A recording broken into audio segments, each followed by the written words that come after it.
Ghost Beast! Ghost Beast. Ghost Beast! Hello and welcome to Ghost Beast! a horror podcast. I'm Todd, joined by my wife Becca. Hi. Hi. Hi. We watched People Under the Stairs from 1991, directed by Wes Craven. Needs no introduction, of course. Nightmare on Elm Street, Scream, Last House on the Left, a billion other classic horror movies, including this one, which, have you seen this before? Probably like as a kid. It's my mom and my uncle's favorite horror movie. Somehow my beard keeps hitting the microphone thing. I don't know what is happening.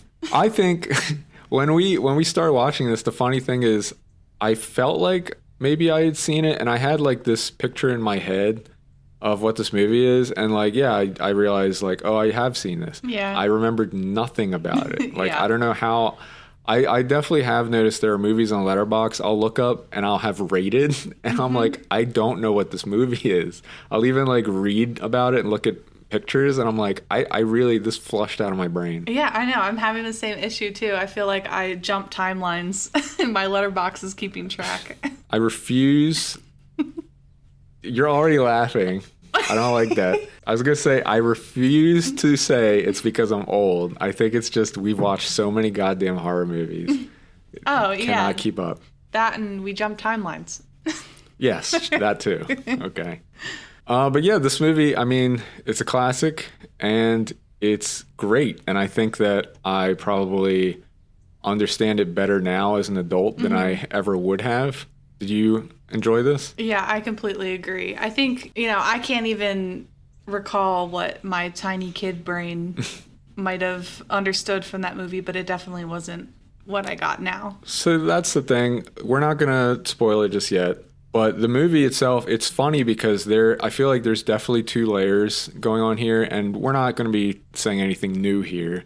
We did want to see this because, there's news now that Jordan Peele is going to be part of, I don't know if he's like actually writing or directing or if it's just one of those random producer movies where they just throw his name on there. I'm hoping he's more involved in that. I'm hoping so too. I think, I'm a huge fan. Well, we both are huge fans of Jordan Peele. So that immediately piqued my interest when I heard he was involved somehow. Well, fortunately for him, good for him, get the bag. But like, I feel like they love throwing his name on shit, even if he's like very tangentially related to the movie.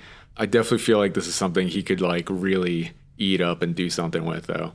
Because yeah, the movie, it's interesting because there is a level that just, it's this like very over the top story about, these poor people who are breaking into this house that's supposed to have like some secret stash of gold, trying to rob these people. And it's like, it's like a fucking comic book. It is so over the top and so weird. There are parts where it just felt like, Resident Evil, like the newer Resident Evil games. Yeah. Like, they definitely were very inspired by this. Yeah. Like, it is hilarious how ridiculous and over the top it is. But at the same time, it has these like very real themes running underneath it. And considering it came out in 91, it feels like very ahead of its time. Oh, yeah. Especially from a director like Wes Craven. But I guess you could say he has a history of, tackling more intense subject matter like this and doing it in a way that is like actually very smart. Like it is a unique combination of like these serious themes, serious subject matter in a package that is like so fucking zany and fun and weird. And yeah, I'm glad that I can like really appreciate it now and understand why this is like really considered a classic. But yeah, we're not like super analytical on here, and there's definitely subject matter in this movie that maybe we're not equipped to talk about, especially like off the cuff, because it has a lot to do with race and inequality, and there's so much going on with the bad guys in this movie are fucking landlords. Yeah. And Accurate depiction. yeah, and they're like the most evil goddamn landlords ever, and it has a lot to do with them owning these really rundown projects that are overrun with poverty and drug abuse, and and it really focuses on this family that is really struggling and dealing with the fact that these landlords are trying to force out all the tenants so they can just bulldoze everything. And, you know, what were they trying to replace it with? I don't remember, like a shopping center or something. I don't know. But anyway, it's kind of like the tale as old as time. And it really is like surprisingly smart how it tackles a lot of this stuff, because even the fact that like, I'm trying to think how to say this without spoiling.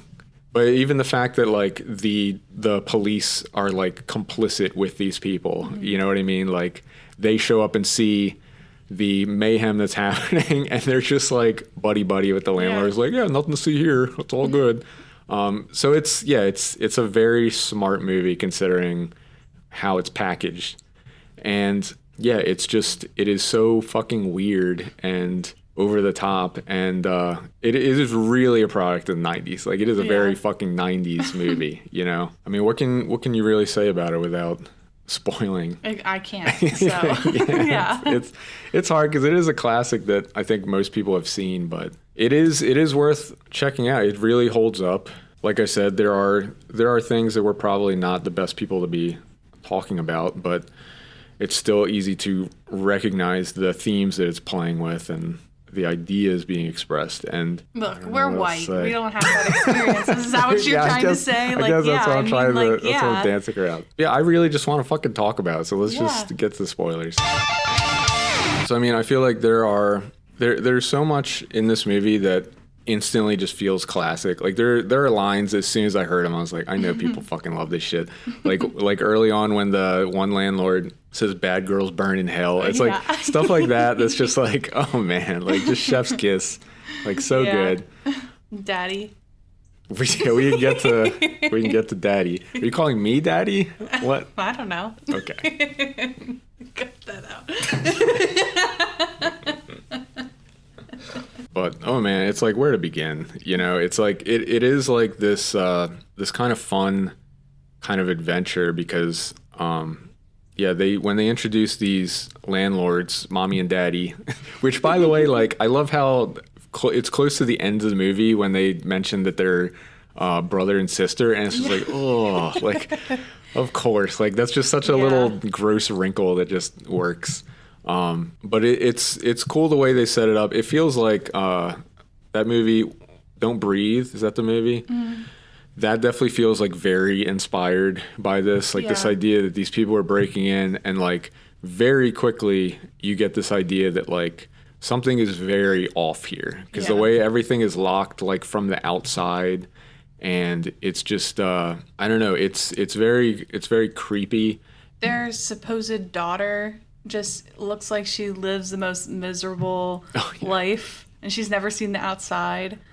Yeah, there's so many just little details. It's like I said, at times it feels so over the top that it's like a comic book. Like I think the introduction of these characters, it's like the dad is like eating this giant thing of meat with like giant tools and utensils in front of a fireplace, and the daughter looks like terrified as she's like serving him. It's like so many little things like that are just they just kind of perfectly capture this. It's just such a vibe. All right. Yeah, it is a vibe. Let's use the Zoomer terms. Mm-hmm. But it's like, it feels like there is this escalation. Like as you know, you have the young kid who's breaking in with his uncle, and even the idea that it's like it's gold coins that they have secretly stashed away. It's like, okay, like that's very Goonies. Sure, yeah, totally.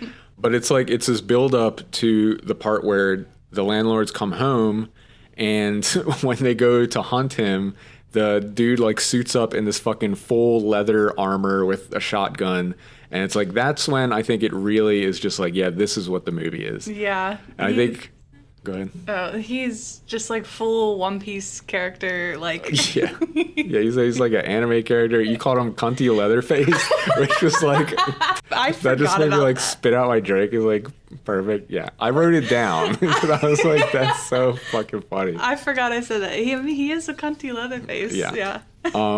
Yeah, just like the ultimate evil zaddy. Yeah. That was when it was just like, we were just laughing our asses off because it was like, this, okay, I see what this movie is. And yeah, that was perfect. It was super funny. And yeah, it's such a bizarre, like what was the explanation for the actual people under the stairs? Like, there's so much fucking going on in this movie. I mean, I guess I can assume it's anyone that's come into contact with them or the house or both. You just get locked And up then down there. I guess so. Maybe they're all trying to go get the gold. I don't know. Yeah, they just turn into mutants from being locked in the basement. Yeah, the design of like the character design is first of all like so Wes Craven.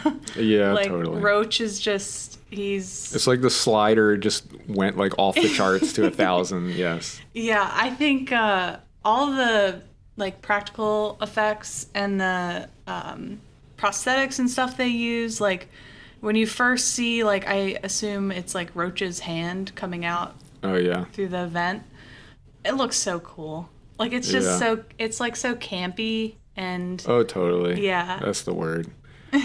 It is funny how though with the dog. Like, that dog was, like, it had the worst acting I've ever seen. That was the funny thing, because there is straight up, like, dog violence in this movie. Like, because I think the dog died. I was thinking, like, oh, I guess there's that website, does the dog die? It's like, yeah, the dog dies. Yeah. But I wasn't even upset because the dog's acting was so bad. The dog's acting was so bad in the best way. Oh yeah, because it's just funny. Yeah, you could tell that dog was just like really happy. He was just a good boy. He was just like playing around the whole time. And they just get like a random shot of him looking down, and that's supposed to mean that he died. It's just like I couldn't even take it seriously. You know? I think they even have like a stuffed dog head that's like growling because I assume the dog was so playful and happy that it couldn't make that face. It's very silly. But yeah, it did feel like just straight up out of Resident Evil 7 when they're like getting chased by him in the walls and everything. Yeah, and the like super thick door that he has to like break through. Yeah. Man, I want to watch it again because I do feel like the movie, it is just full of stuff. Like it's funny because we just talked about Horror in the High Desert, which is a movie where like very little happens during its runtime, and then you have this, which is like packed, like every fucking second there is something going on, something being expressed. I think that's the part that like holds up the most, because that can also be, look, we're old, like there's no getting around it. We can even admit though there are a lot of older movies that I guess attention spans have just shrunk over time, so movies are like much faster, much like the pacing is a lot faster nowadays. But this is like so ahead of its time because it fucking moves like from start to finish. And yeah, it does feel like everything is just ratcheted to 11 and in the best way possible, you know? Yeah, there's a lot happening with all of the characters between mommy and daddy. Like the fact that they are like, I assume these like serial killer, cannibalistic, pedophile landlords, like right, they had to use like they had to tick every box for like fucking weirdo white people. Yes. Oh, and they're incestuous, I assume. Maybe, I don't know. Well, they're called mommy and daddy and their brother and sister, right?